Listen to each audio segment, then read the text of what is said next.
everybody. It's Amy with Ask a Christian, and I have a couple very similar questions that fan is super distracting. Sorry about this.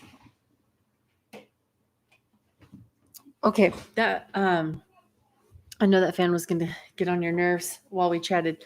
Okay, a couple really interesting questions from the community this week, and of course, I think probably it has to do with Halloween getting closer. People are thinking about stuff that we would consider creepy. It's not really creepy. It's just, I think, acknowledgement that there is something going on in the unseen world, the spiritual world. And so we'll call this person Cass. I'm going to read Cass's question, even though we've had a couple similar questions, and I'm going to combine them. So here's a question from Cass. She says, my question is, when you are asking God for guidance, who's to say that another spirit hasn't answered? Divination in any form is opening the door to spiritual guidance. That's right. I want to pause and talk about it, but it's true. How do you make sure that you are only reaching God and not others? I read somewhere about exorcisms previously, and it stated that only strongly religious people could be taken over by demons because they had such strong belief in both heaven and hell. How do you prevent this? Thank you for your time. I would love to see that original, whatever you read to kind of pique your interest, Cass.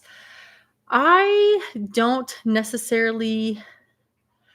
if I agree with that. I don't even know what a strongly religious person would be. Like, where is the metric for that? I think that maybe that might be just something to like worry you more than anything, because there's so many people who are very spiritual / religious, maybe not organized religion, but they have they're really interested in paganism or worship of the natural world, and we know that some of those people believe in a different kind of spirituality.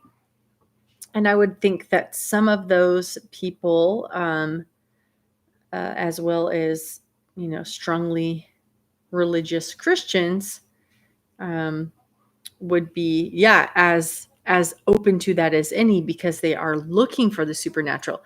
But I couldn't imagine that anyone was more susceptible to another. I just don't have any basis for believing that. And maybe you do. Maybe I'm missing something. You can share where you got some of those ideas. Anyway, interesting stuff for discussion, but let's get to your main point today, Cass, which is about prayer and making sure it goes to the right power. And I want to combine some other questions that have come in over this last week. So first of all, let me put you at ease. There's not a great analogy for it, but it's also football season. So prayer is not like NFL football. There are no interceptions possible by other players. Like, you can't throw something out to God and then worry that somebody else is going to like take it and answer your prayers. Because as Christians, we believe that really the only things that happen in the universe are things at least permitted by God. I know that leads to other theological dilemmas and questions, but it's not that he chooses them, or it's not that he arranges them, but he does at least permit them, or they wouldn't happen. And we believe that the Christian God is the one all-powerful and most powerful God. But that's not to say that other beings or other spirits don't have some level of power. Our understanding is that they don't have permission to answer a prayer that you have directed to God. And he knows that. He knows the intention of your heart. So, all right, let's get on with this. Question number 1, let's kind of break this down a little bit. Can Satan hear our prayers? Can another spirit hear our prayers? Yes, especially when you're talking out loud. I'm certain that he could. And while we don't believe Satan or other spirits would be omnipresent like God is, we believe that they probably have a channel of discussion. There's probably or potentially supernatural hearing, powerful listening network of angels. But that's probably not a big deal. I do want to mention that there's no reason to believe that Satan can read your thoughts. So in your silent prayers, there's probably no way that Satan or an evil spirit can overhear you. Scripture never presents angels with as having that ability, no ability to read minds. But flipping back to the other side, does that mean that Satan has no idea what you're praying for? He probably, after millennia of of observing human behavior and figuring out what certain kinds of people are like he probably has a pretty good idea based on your actions and your words of what you're praying for. And he seems to be quite skilled at discerning human behavior. An evil one might anticipate what you're doing or how you might react in a given situation without knowing your thoughts. But does that mean that we should avoid praying out loud because an evil spirit could hear us? I don't think so. Because once again, if you are so worried about someone else overhearing you, you're giving that spirit or that entity a lot of power that I don't believe they have. In 1 John 4:4, we're told, "Little children, you are from God and you have overcome them, for he who is in you is greater than he who is in the world." So I think that praying out loud not only strengthens your faith just by you hearing yourself pray and profess a belief in the Almighty Creator God, but anyone who is within your circle can be blessed by your prayers. So I think the benefits far outweigh the potential worry for somebody else, even an evil spirit, to hear your prayer. Question number 2 that's related. This came in from another email. Could Satan block your prayers or make them ineffective in getting to God? There's no indication in the Bible that Satan would have that kind of power. So I think you can rest your mind. As in the football analogy earlier, he cannot intercept or force a turnover, or there's no way that your prayer cannot get to the Almighty Creator God. Even if Satan does hear and wants to do something about it, again, he is placed at the will of God. A little bit more about that. We talked earlier about Satan only having power that God has given to him. Check out Luke 4:6. So Satan cannot hurt any believer without God's permission. That's if he is directly assaulting someone. A bit more on that. It seems like when Christians willingly decide to sin, and you are convicted that something is a sin, but you decide to go against it, it seems like it gives Satan ammunition to argue that you are no longer interested in God's ways or his kingdom or his will.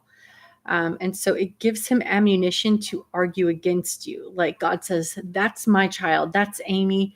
She wants to follow me. She is in my protection and she's under my plan.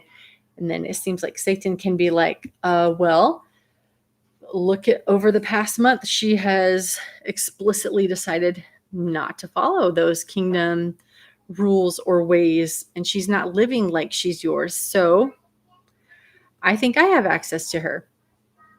So as I would continually act outside what I know is right, this would open up Satan's ability to influence me for destruction and put things in my life that God would not intend to be there.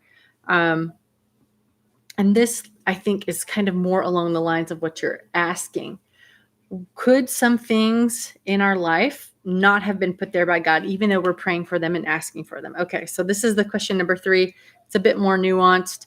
Can Satan answer our misdirected prayers, or can Satan answer our prayers and give us what we think we want in order to screw up our lives?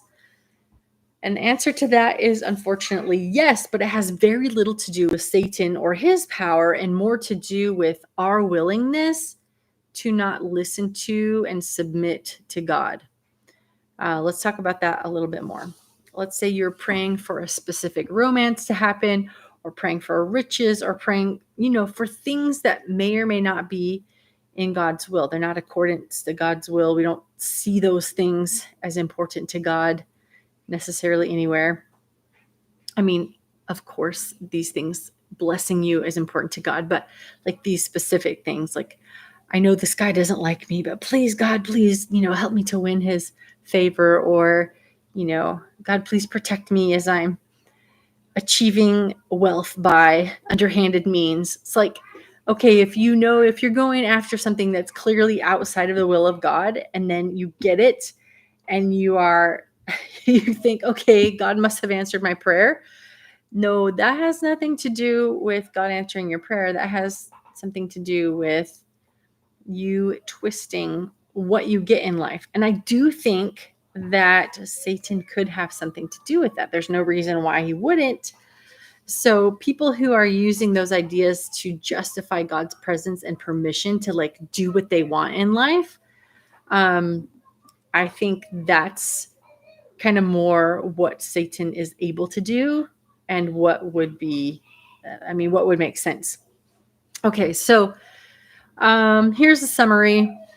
And thank you again for writing in, Cass. Satan doesn't have much power to mess with your prayers. However, if you were already tempted and headed towards certain things in your life and struggling, and he knows it, yeah, he's going to capitalize on that and distract you from God's good ways. So I hope that makes sense. Would love to continue this discussion online in the comments, or as always, you can email me at askachristianfriend@gmail.com. And if you have a question that you want me to research or tackle for you, I might go ahead and use it as a video topic at some point, just because I think having these discussions really enriches our community and gives people opportunity to think about things in ways that they haven't before. So that's it for us today. Thanks for hanging out with me in my living room, and I'll catch you next time. Bye for now.